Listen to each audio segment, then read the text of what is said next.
After spending a few epic days in Kabul, we headed to the outskirts of the city to find a shared car, then spent 5 hours driving to our most awaited Afghan destination, Bamyan, a high-altitude, mountainous province with a reputation for being one of the most beautiful places in the country, something that was clearly evident from the drive. At an elevation of 2,550 meters, it was nearly identical to where we live, and needless to say, we were both psyched to be back up in the mountains again. Home to the kind and friendly Hazara people, and of course, the world-famous Buddhas, the surreal historical relic that made this region famous.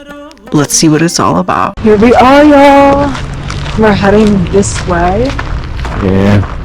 We walked that. Oh, wow. So this is the center of the town, at least this area. We're gonna be heading this way.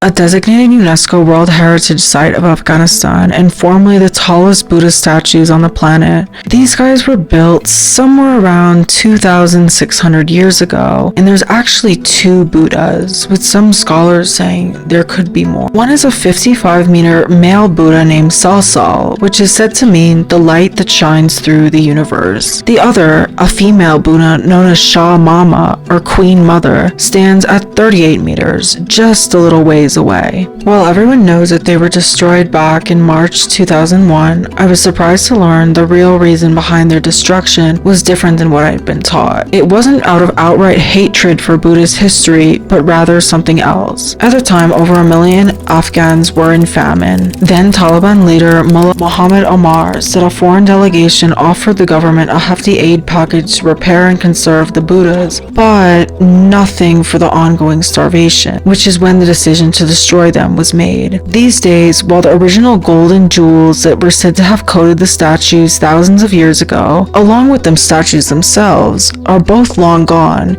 even seeing the caverns where they once stood was, wow.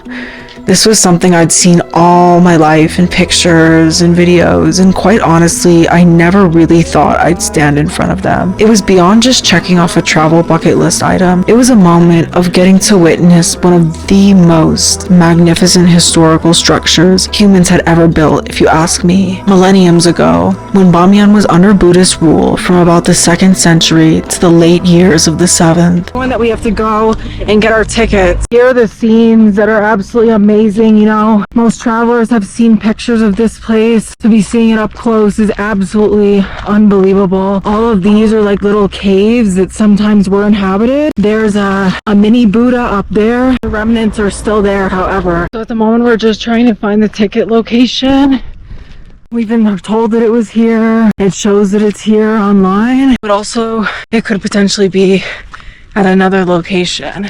So we've got these cows here just underneath the Buddhas chilling. So it seems like the whole community here is doing the potato harvest, right? Yeah. So as it would turn out, the ticket place has moved to another historical site called Shahr Gholghola. So now we are on the way to Shahr Gholghola in a taxi. And we're just to get some water here.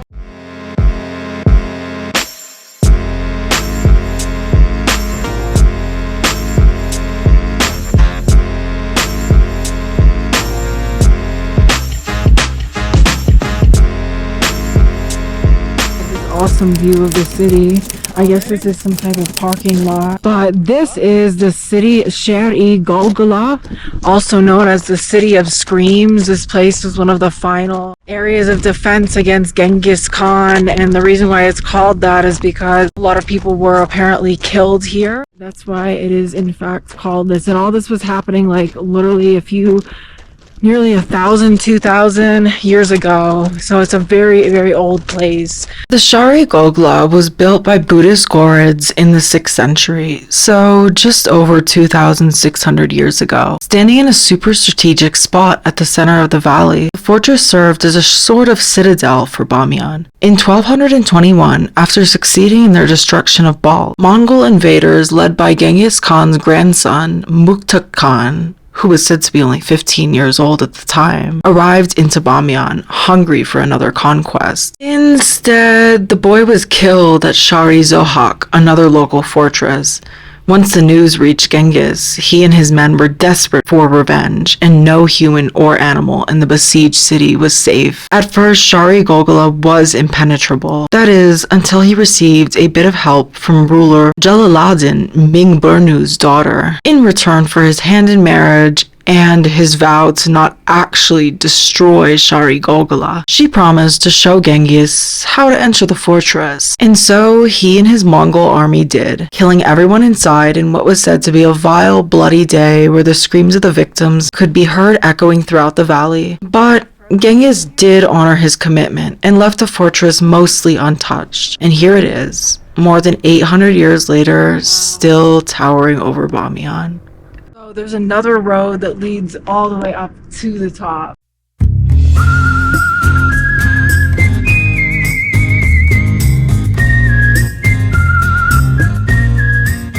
We are finally approaching the very top of the fort. Wow. Hey. Quite a climb. Yeah, so it's really incredible that literally no one is here. Absolutely no one. Over there are villages where people are living inside the mountain. Whoa. Oh wow. Oh my gosh, y'all. They've made a really cool window scene here. Ooh. Wow.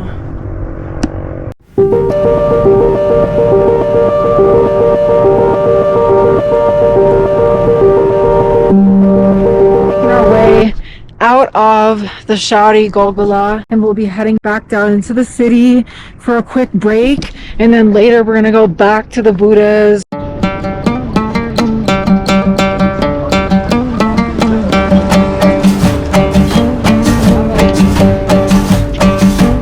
We're just trying to find some fruits for these loves grapes. We also have all types of other fruits here.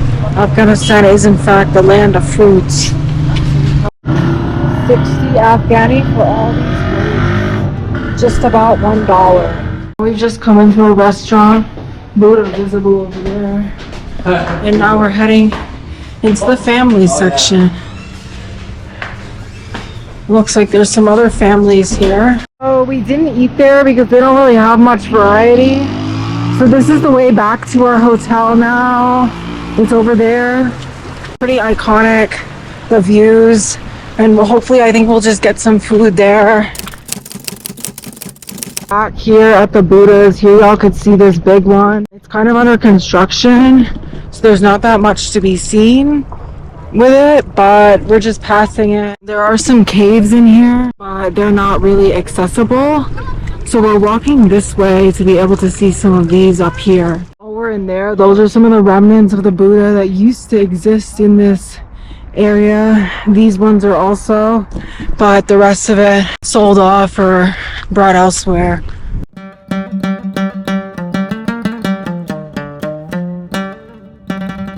So unfortunately, access to a lot of the caves seems to have been not allowed anymore, or there was like a bare access point. We're moving on to the female Buddha, which is over there. There's some caves up there. We did see some people walking, not sure. So let's see.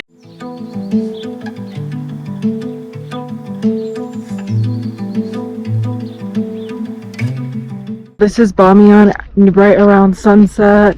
These people are still working on the potato harvest. Absolutely insane views. We have like 6,000 meters. Kind of snowish mountains up there. We continue onwards toward the female Buddha. The Dumbas are headed up there.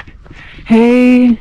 More caves, and this is the female Buddha over there, and it overlooks the city of Bamyan, which this city is obviously, you know, was been inhabited for thousands of years. I think more than 1,000 to 2,000 actually. So we have entered the gate, luckily still open, and now we're gonna try to head over there and see which one of these caves is still accessible. So all of this stuff is actually remnants of the Buddha that was destroyed, and they keep it here. The female Buddha is more accessible than the male Buddha, and this is it. Wow. Absolutely massive, like unimaginable how this was built so long ago. Looks like at some point the Chinese were involved in this, you know, keeping this safe and whatnot. We have some names of guardians of world civilization. Up here is where you used to be able to go up. Not sure why that's not possible, but at least we're still here. One of the few caves you could kind of see. Let's go up. In the cave. And so ended a near perfect day in Bamyan, where history comes to life in one of the most beautiful towns in all of Central Asia. Day one may be over, but we had even more plans lined up, namely to see the most stunning lake in the country, if not the world. Catch you there next time.